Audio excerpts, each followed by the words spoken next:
You come from a family of jockeys, your father, your brother, your sister. Does this feel like a huge celebration for the Hernandez family? Yeah, this is a lifetime achievement. You know, this goes to our whole family. You know, we've all worked our lives off of this, and it's hard to describe what kind of feelings this is. You know, I always told myself I was never going to step into the Derby winner's circle until I can do it on the back of a horse. So now to be able to live that dream that when I was a 6-year-old kid riding my bike around my grandparents' farm, telling them all I was going to win the Kentucky Derby one day, and here we are. You just won the Kentucky Derby.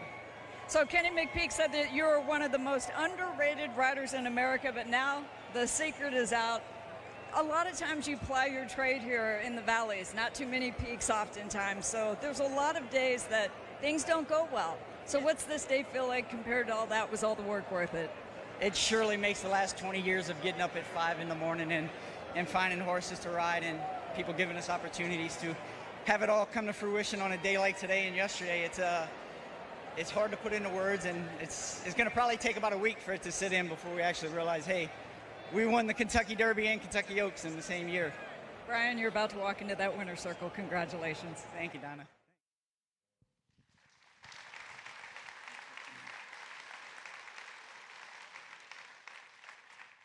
Does that ever get old? No, I think you get goosebumps every time I watch it. I try not to watch it too often just so it doesn't get old, but that's definitely a special moment. Ladies and gentlemen, I'm Chauncey Morris. I run the Kentucky Thoroughbred Association. Known Brian for a few years. He said that he'd be more comfortable with a facilitator doing this. He thinks that he rides horses better than he public speaks, but I think you're going to find out that he does both equally well. So, Brian, you'd mentioned that you're from Louisiana. Tell us about your family, please. Yeah, like Chauncey said. I was born and raised in Lafayette, Louisiana, a little town right in the mid southwest Louisiana there, and I have my mom and dad, and then I have a younger brother that still races, and a brother and sister that are twins. And growing up, I just kind of grew up around Evangeline Downs, and always wanted to be a jockey. And it was, my dad rode for a long time, so instead of we couldn't really afford daycare, so instead of daycare, we got stuck having to go to the racetrack with dad every morning, and that's kind of how we ended up starting this whole career. What racetrack? Between Evangeline Downs and Delta Downs, which is in Vinton, Louisiana. Okay. And your wife? My wife grew up in the racing industry as well. Her family's from Grove City, Ohio, and they grew up around Beulah Park, and it was just kind of one thing that we've always had in common was racing, and then it's kind of how we've raised our children now, is just for the love of the horse and letting them enjoy them. And where are you raising your children? We have a little farm out in Simpsonville, Kentucky, which is kind of right in the middle of Lexington and Louisville here, and it's a great little spot. We have 16 acres, and the kids are able to just kind of ride their ponies and ride their go-karts and do whatever they want. Okay. All right, so you're 40 now. You started riding in 2003.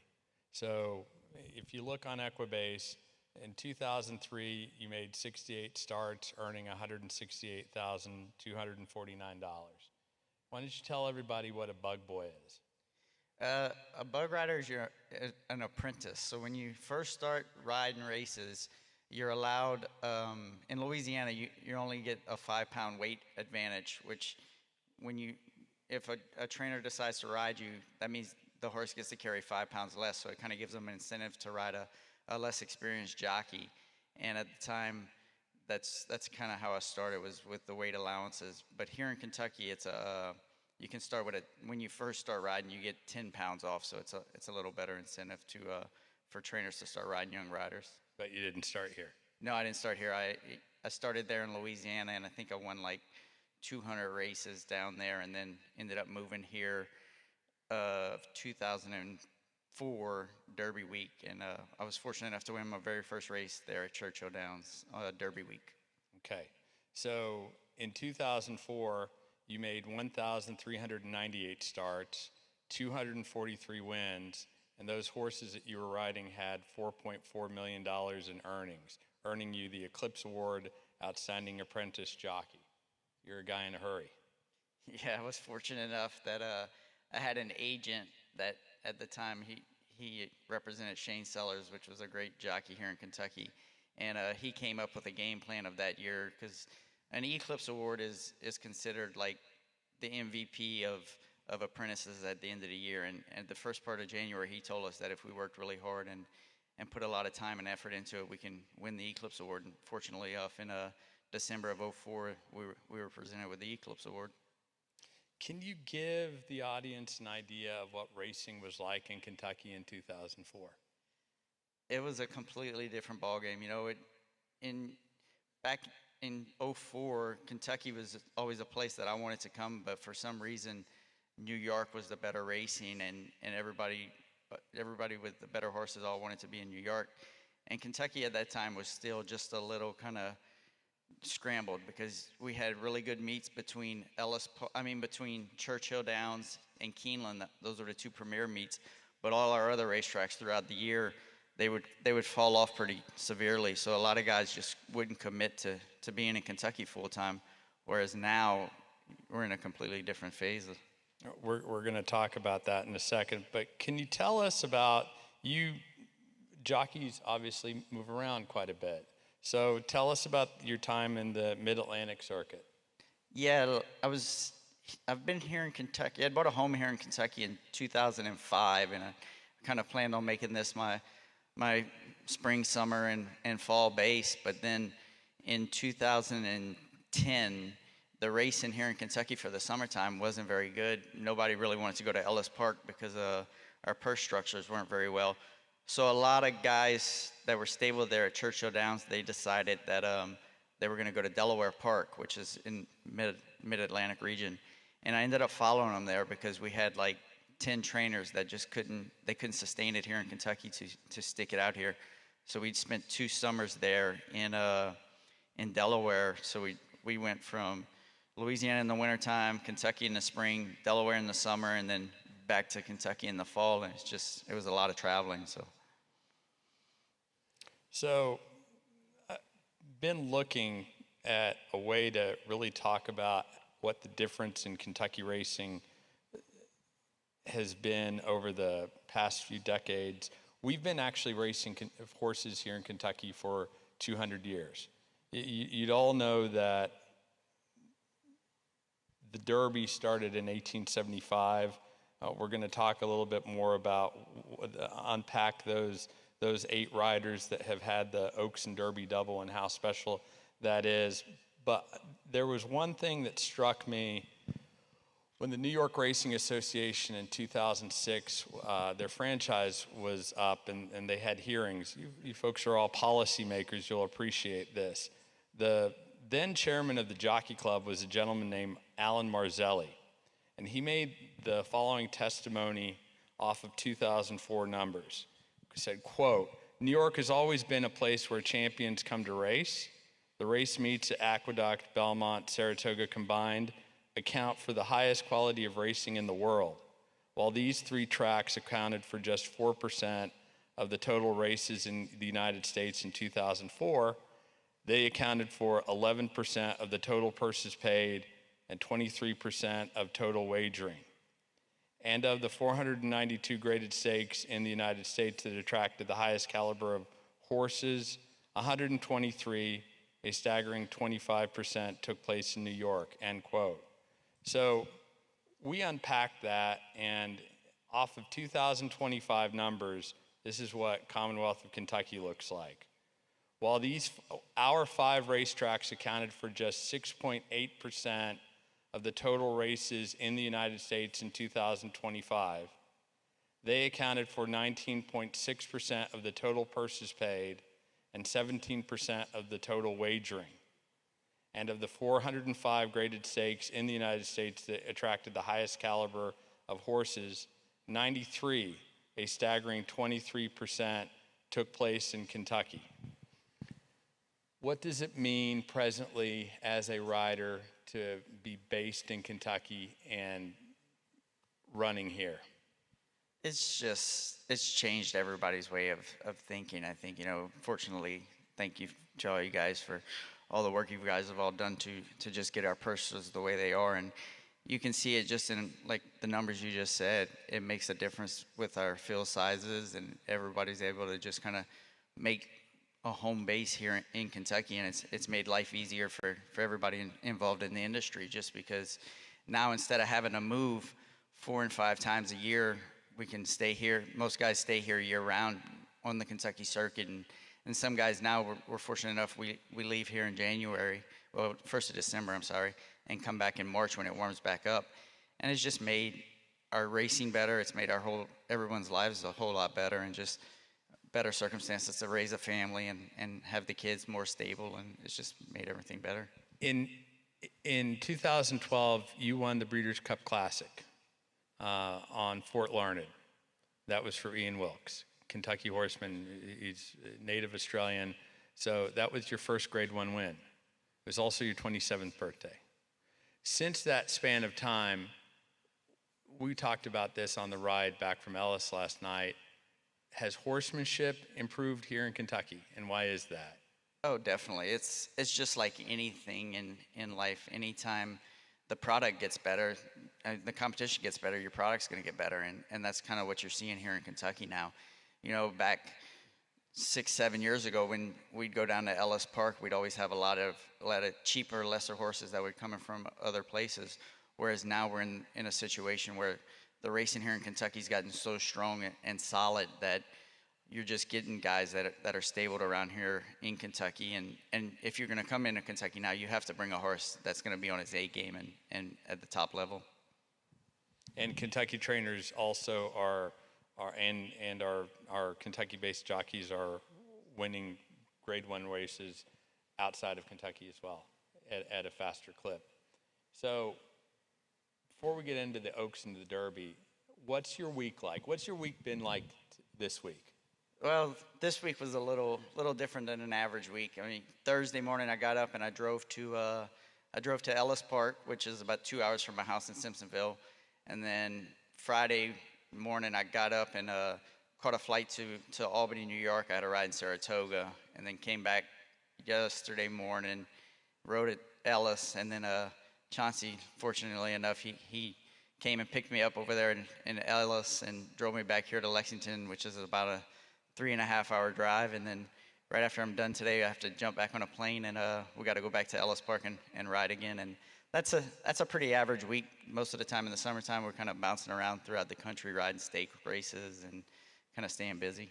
So if you look at your watches, at 12:48 p.m. Central Time, he'll be making a start in the third race. Should we bet that horse? He's got a big chance, I mean, we better make this trip worth it. We're trying. Okay, so Oaks and Derby double. I'm going to rattle off some of the dates. First, how many people, by a show of hands, watch the Derby every single year? Okay, so this is a crowd that knows a bit about racing. So the longevity of the tradition of thoroughbred racing in the Commonwealth of Kentucky it's in us. But I'm going to rattle off some names and ask you about your Louisiana roots. So there's only 8 jockeys since 1875 that have won that Oaks Derby doubles. 1884, Isaac Murphy. 1933, Don Meade. 1959, Bill Boland. 1952, Eddie Arcaro. 66, Don Brumfield. 93, Jerry Bailey. 2009, Calvin Borel. And then, of course, 2024, Brian Hernandez. What makes Louisiana horsemen so good? What makes the jockeys so good? And unpack it. One of the biggest things that makes Louisiana jockeys so good is that the work ethic. We're taught very young down there that whatever you want in life, you're going to have to work really, really hard for it. And we've always been taught that get up every morning, and when someone asks you to do something, you just go out and do it, and you're going to learn from it. And just don't ask questions. That you'll learn from experience. And I think one of the biggest things that made Louisiana jockeys really good in my era was that we used to have bush tracks down there, whereas like I was able to start riding on bush tracks when I was like 12, 13 years old. And that was a big advantage when I was able to come to the racetrack, and I had already had 5 years experience compared to guys that had the apprenticeship as well, and they had just started riding that year. So I think that was one of the biggest things in Louisiana. And I think also just the grittiness of the people from Louisiana. You know, they're tough, gritty people that show up and work hard. What about the risk? You scraped paint. It's a shame that we don't have the overhead drone shot, or blimp shot rather, but you, Calvin Burrell, Corey, there's a couple of you guys that Louisiana riders take a greater risk when you're running. What is that? Is it all those attributes that you just listed off, or is there something else? It's also that learning from the riders in Louisiana, you know, the guys that were fortunate enough to get out of there and come to Kentucky and ride big races. You know, that's just a handful of great riders that stayed there in Louisiana. And that's kind of where we all learned from. We learned from the older guys to save all the ground, and they've always taught you down there that if you're not in a spot, you better get out quickly, because they're not going to show you much mercy. And that's where it becomes, I mean, like I was saying, you don't realize how many great riders that could have came from Louisiana, but they stayed there. We were fortunate enough to just be the handful that got out. Okay. So you've made the statement before that profession where you go to work, you put a helmet on, it involves some risk. Tell us about what happened in September 2025. Yeah, last September, I think it was September 23rd, it was normal Sunday, and I went in to ride races. I think I was named on 8 that day. And the second race that afternoon, I had a horse, he ended up stumbling around the turn and going bad. And I went off the front of him and ended up on my back. And then when that happened, he ended up stepping on my chest, and he broke 7 ribs, lacerated liver, and a punctured lung. And spent 3 days in ICU. They had to go in. They plated and screwed in 5 of the ribs, and just had to go through all the recovery and, you know, get over the mental stage of just getting back into it and trying to work our way out of the hospital. How long was recovery supposed to take? Recovery was supposed to take about 8 to 12 weeks, I think it was. But we had Breeders' Cup coming up in 5. So I was at the doctor's office just about every day that 5th week, just begging him to go ahead and let me ride.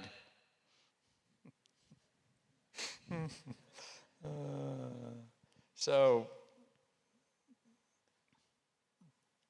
Brian's going to take some questions. I just want to, I quoted off those humble beginnings that he had, and I only did this a few days ago, which is bad because these guys generally are on it. So his lifetime statistics are a little bit different than when he started. He's had 19,963 starts. When he's been in the saddle, but beyond, and it's a shame because he didn't talk about morning workouts, that he's working horses. But 19,963 starts, 2,810 firsts, 2,685 seconds, cumulative earnings $162,169,739. So makes me sound old. You're only 40, dude. I'm yeah. So we'll have that conversation another time. But we wanted this to be interactive. Horse racing is something that I'm from Kentucky. Many of the people here are from Kentucky. Thoroughbred racing exists in 69 countries around the world. It's the one thing that we do better than anyone else. And we do it in a way that it's unrestricted. We don't have restricted racing here. We want the best of the best to come here and be part of it. That is the public policy that the General Assembly since 1978 has backed, and then in 2021 did something that was miraculous on continuing on with historical horse racing that he already mentioned that he's very grateful for. But this sector that is highly regulated is competitive here in Kentucky better than anywhere else in the world because of the public policy decisions that have been made. So when listening to professionals like Brian and getting their feedback on things is hugely important. So, does anyone have any questions?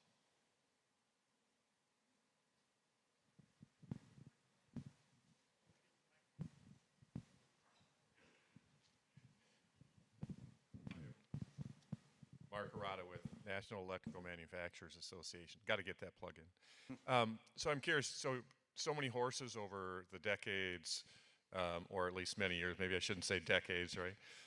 And I didn't make the beginning, so I don't know if you cover this, but what are a few of your favorite horses, and what were the qualities, like the personalities? I'd like to hear you talk a little bit about how you bond and just that special relationship you have with those gorgeous animals. Yeah, like a horse like Mystik Dan that we won the Kentucky Derby on a couple years ago. He was just one of those, when you have horses like those guys, they have their own personalities, and you kind of working with them in the mornings, you kind of learn their personalities. And he was always a really, really neat horse, because especially in a race like the Derby, what made him able to win that race was he was so intelligent that he came through a gap down on the inside that there really was no room there, but he was smart enough to know where to put his feet and understand that, hey, if we're going to win the day, we need to get through this hole. So when you find horses like that are just intelligent and enjoy their job, those are probably the most fun ones. Thanks for coming to do this. Tim Taylor from Missouri. Now, we don't race horses professionally. We race a lot of stuff, but I don't know very much about the job of a jockey. My question is, you're highly successful, obviously. Can one make a living being a jockey without being so successful as you? What's that look like, just kind of in a broad sense? Yeah, they have guys that make livings on a lower stage. Actually, just outside of St. Louis there in Missouri is a little racetrack called Fairmount Park. And they have a whole circuit there. They run from I want to say May until October, and their purse structure is like a little less. But those guys, they have owners, trainers, and riders that train and they work hard. And a lot of those guys, like the trainers wise, they do all the work themselves. They're up at 4 a.m. taking care of all their horses. But that's how they make a living. And I've seen a lot of guys make a great living out of it, doing it on a smaller scale. Jim Bergen from North Carolina. First of all, thank you for being here. A couple of questions, really. Tell me about the week of Derby week, about what you do, the training, just how you get prepared. And then owning horses, all horses have different personalities. Do you ever look at a horse or ride a horse and say, this is not for me? Do you turn down races, or will you ride anything? On Derby week, that's a little bit of a rarity because it's such a high-functioning event. Everybody's getting into town, and every day there's a different event to go to. So you got to kind of, by about Wednesday, you got to kind of tell yourself, okay, now we need to slow down. We got to start getting ready for the weekend, because for Derby week we start racing on Wednesday through Saturday, and every day you're going to ride quite a few horses, and you kind of got to have your energy. So you just kind of start game planning and getting ready for Derby day. And then horse-wise, I mean, sometimes, yeah, you'll find a horse that's a complete lunatic. So you're like, no, I don't want any part of him. We're gonna stay away from him. But for the most part, they're all pretty naturally gifted animals, and just kind of, they want to please you is their biggest thing. That's their job. Brian, so you'd mentioned your workout plan is actually not really too much involved in the gym. So what do you do? Well, a lot of people have an assumption, how do jockeys get their mounts? So why don't you tell them what you do during the week? Yeah, during the week, like 5 days a week, we'll race 4 days a week, but 5 or 6 days a week, we're up at 5 a.m. every single morning working horses. And I have a jockey's agent, a guy that works for me, and he goes through all the born areas all morning long. and finds us mounts to ride, and then finds us workers in the morning. So like most of the time before I ride a horse in the afternoon, I'll get on him in the morning 5 or 6 times. So then we'll have a kind of an idea of what that horse is like and his personality and his tendencies.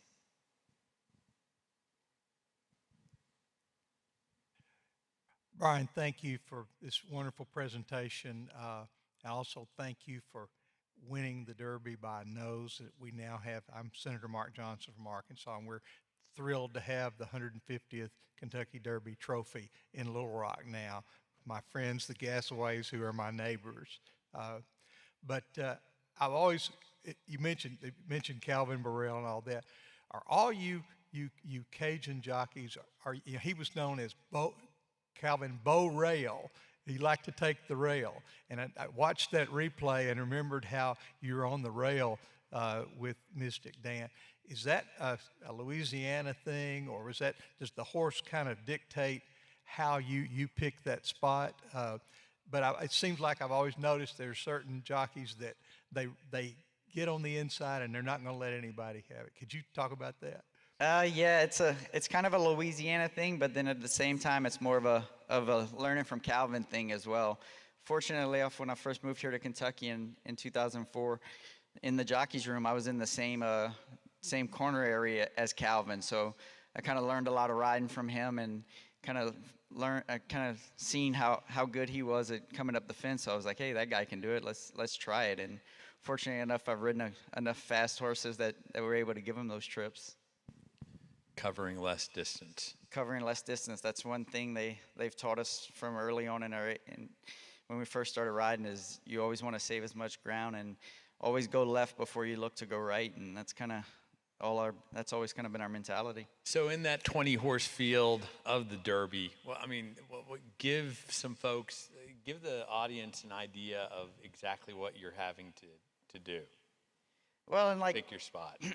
And like the Derby, it's a completely different scenario than any other race you're going to ride all year long, because you're never going to see 22-year-olds again going 1.25 miles, and for that first quarter of a mile, they're going wide open into the first turn.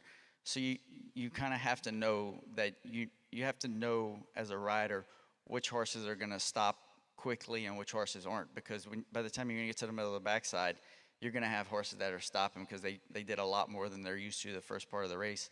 So you have to sit down and do your homework, and not just on your horse, but on every horse, and read the race and read the form. And like, fortunately enough, in the Derby, we won that.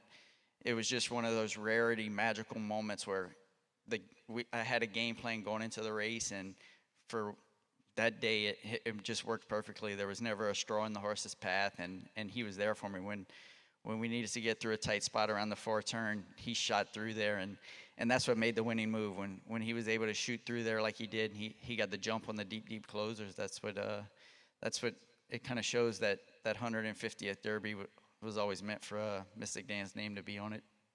And do you look at race replays often, and yours and others?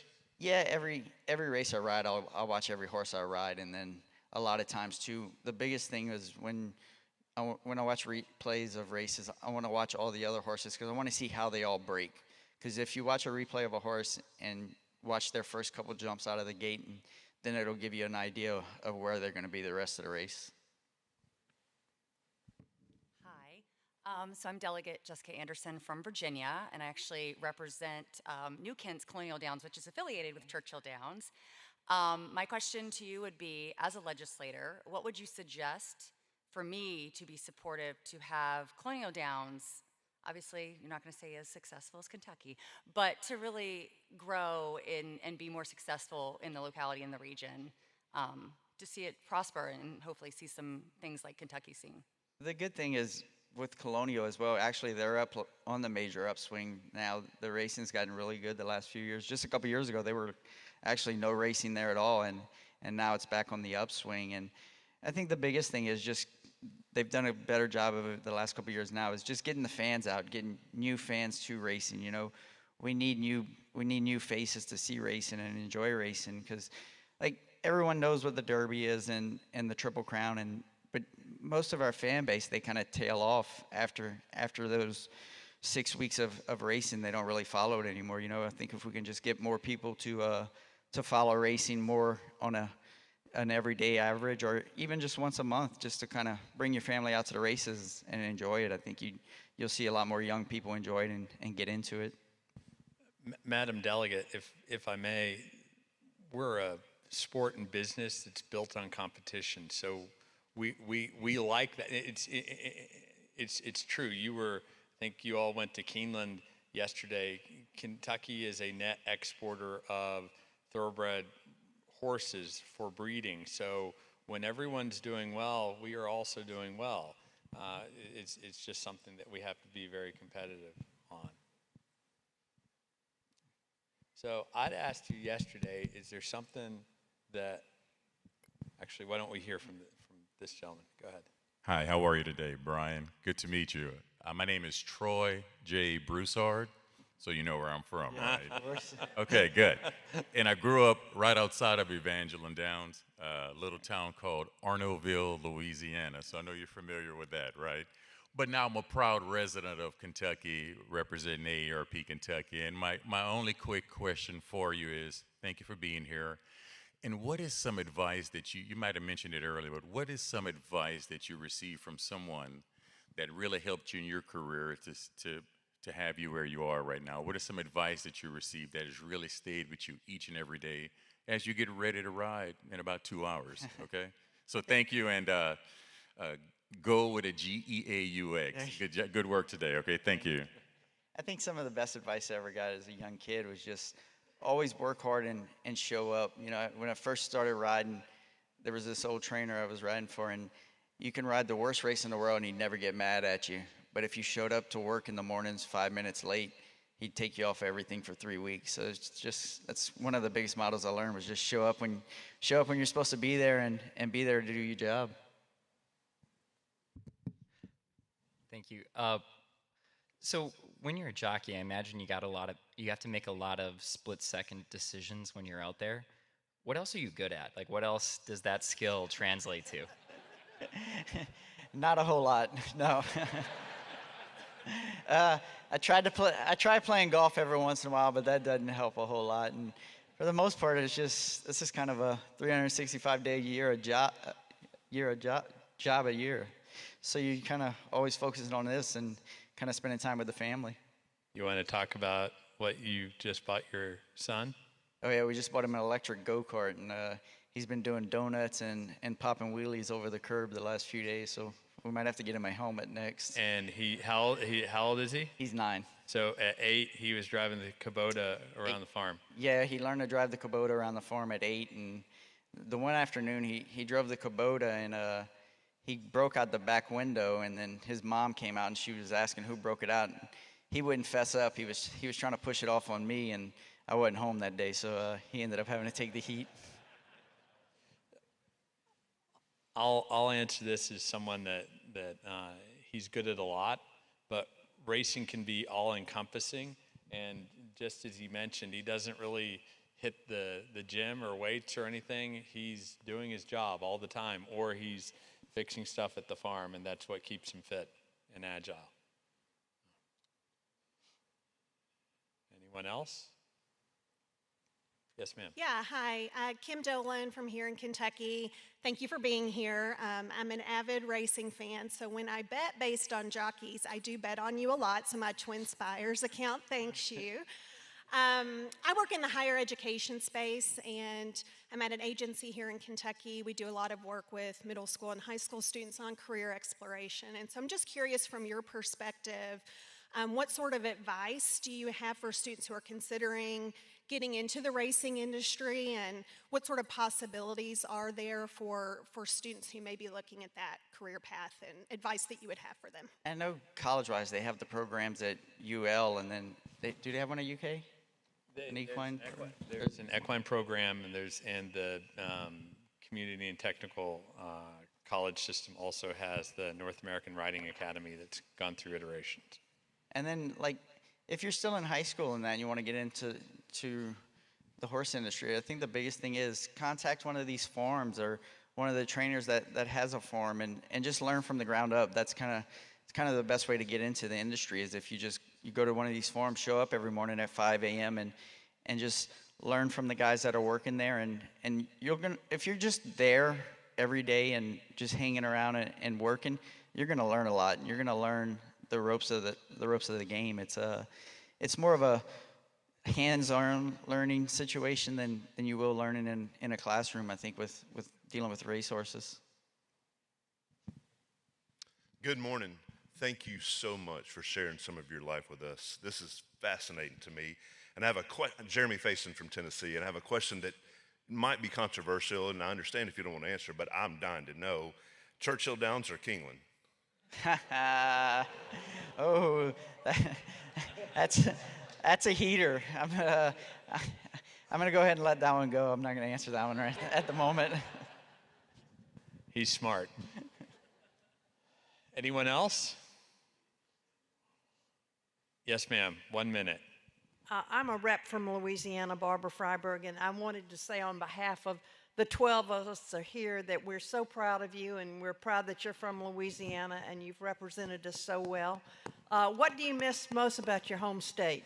Thank you. It's an honor to be from Louisiana. Actually, I'm fortunate enough that I still own a home in New Orleans.